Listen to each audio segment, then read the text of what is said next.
To that point, a recent UCLA study found that for the most effective way of communication, look at this, 36% of the message comes from your voice. 57% of the message comes from your non-verbal communication, the expressions, the body language, that kind of thing, okay?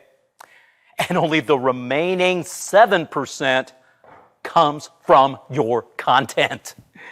Now, this suggests to me that more time should be spent in preparing one's delivery than delivering great content.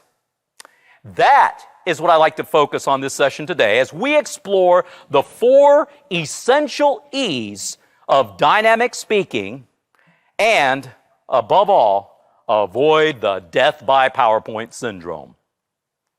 Now, before we go any farther, I want to make it clear that whatever the tips and tricks, metrics and models, or shortcuts and strategies that you might be able to muster, whether you get them from me or from somebody else, I don't care.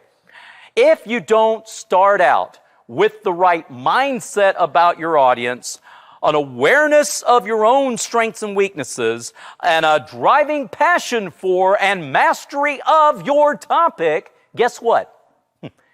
You're going to be dead in the water before you're even out of the harbor, okay? And I think the best way to do that is, for me anyway, to ask myself this question: why am I doing this? Why do I stand on this platform and give my all for 30 to 45 minutes, or 60 in my case, or however long they're going to give you to impact the audience? You know what? I kind of think I answered that question, didn't I? Guess what? It's all about the audience, right? Hey, you want to make an impact, right? You want them to be better off when you're done than they were before you walked into that room or hooked up to that virtual session. What you want to do is ensure that your audience is enriched, empowered, encouraged, and educated. Great, Dr. Joe. Well, how in the world do I go about doing that, you might ask? Well, guess what? That's probably why you're here today, right? So let's jump into it and talk about each one of these 4 essential E's. We can also call them 4 pillars.